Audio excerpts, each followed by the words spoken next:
When I think about the way his platform almost single-handedly destroyed some of the most important Diddy cases, it's heartbreaking. Real life. If it ain't real life, If it ain't real life, it just ain't real life. Street stars. You know what time it is.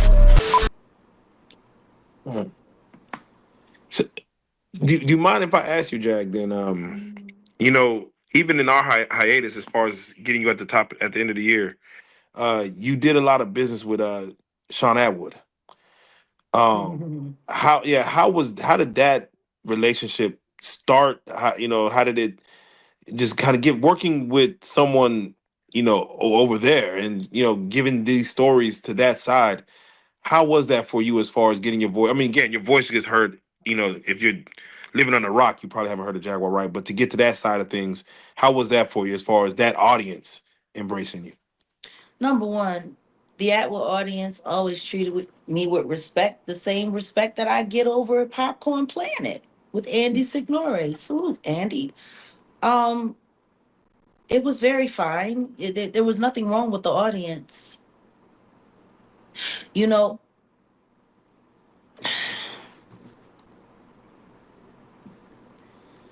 oh, fuck it.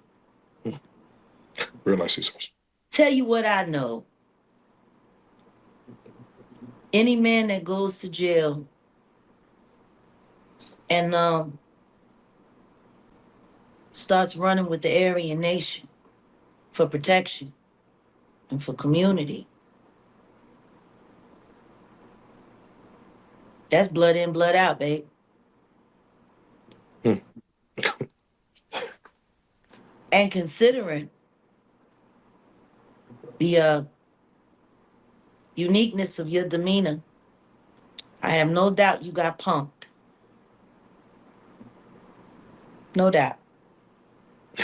With those guys and you being from overseas and you having problems with someone who was legit mafia, yeah, you would have had to. What else did you have to offer? But the thing is, when I think about the way his platform almost single-handedly destroyed some of the most important Diddy cases, it's heartbreaking. Yeah. Or the meddling with my content, sending so-called people from your platform to support and to be there and to defend because y'all believe in me and whoopty whoopty woo. And yet all 5 people that came from you, every last one of them, not only clout chased, opted up against me, and then started using me for negative content and commentary. Some of those people have wrenches in my channel. They did sabotage on all the platforms that are affiliated with mine, told lies, did all kinds of stuff. And his booker, who started the whole race war in the sectors, has ties to law enforcement. And his nephew just got a job. He's a deputy sheriff, something. It, it- when that goes to when you speak on Tammy, uh, even that right there, as far as your relationship to Tammy and the situation. I don't know. I can't even really.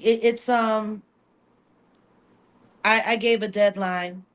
If I don't hear anything by tomorrow, then I have no choice but to come forward and give my final summation on the whole thing, and also offer all of the people who wanted to come and confront you on the Jaguar Wright show an opportunity to give their side of their relationship with you. Because at this point in time, you had a real story. You said you wanted to come forward. But then You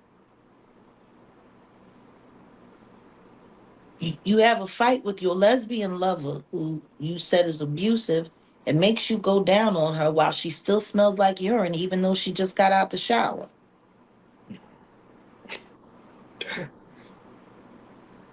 Okay.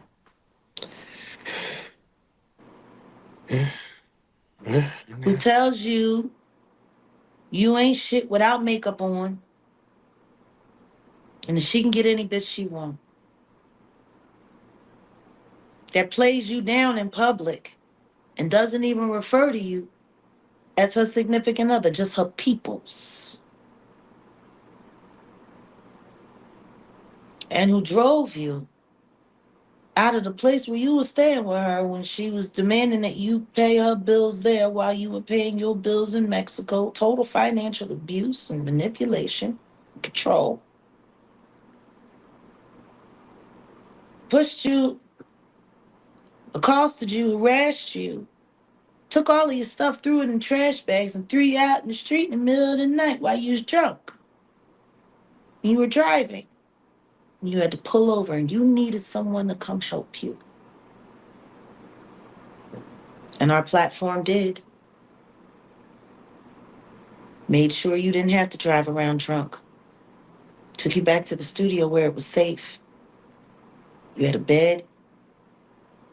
You had your own bathroom. You were provided with hygienes. And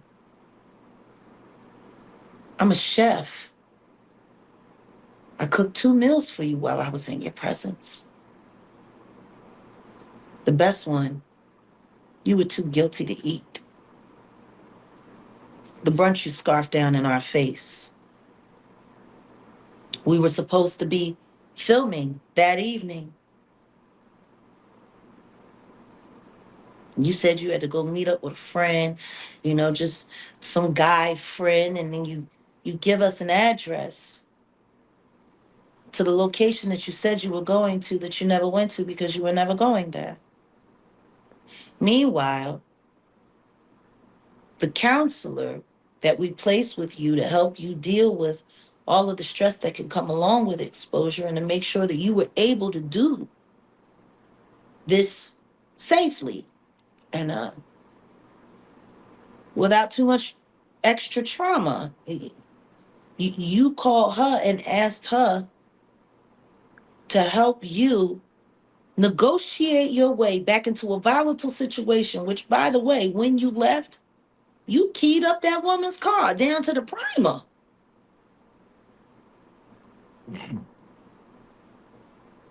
You was in such a rush to get away. You left your phone, your main phone, the phone you never let that out of your sight. Then all of a sudden your social media starts being managed from something other than that phone. And then you had just paid the bill, but the phone got disconnected. And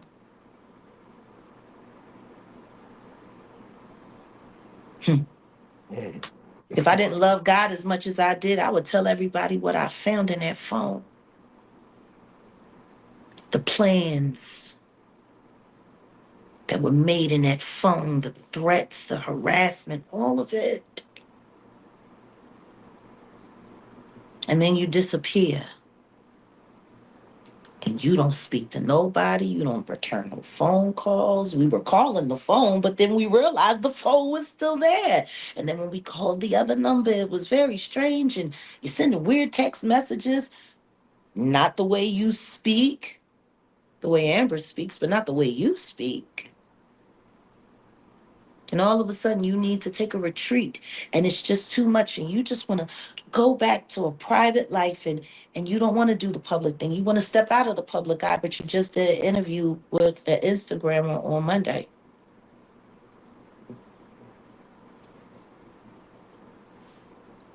Y'all are intelligent gentlemen. What does that sound like to you? Forethought. Forethought.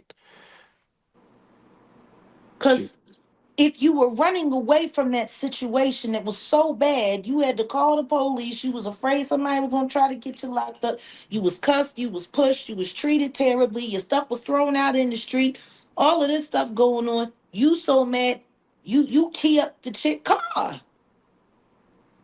Why would you want to go back? Hmm. 2 days later, why would you want to go back? And more importantly, if we had known that you played these kind of games, we would have just let you sleep in your Jeep like you do every other time that woman is throwing you out. If this was just a lover's quarrel and going back and forth, why did we need to come and get you in the middle of the night? Why did you need to be rescued? Why did you need a place to stay? Why?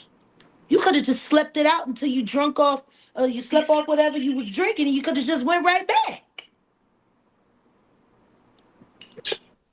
What does it sound like to y'all?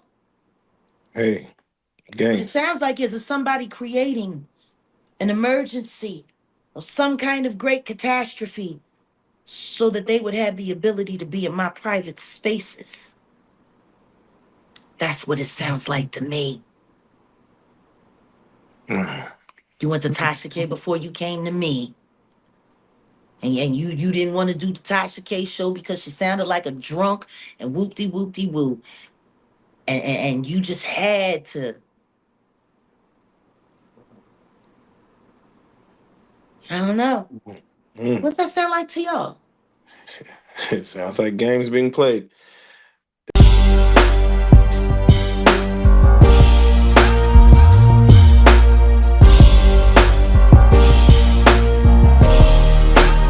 Shout out Reallyfe Street Starz, nigga. Move. Hey.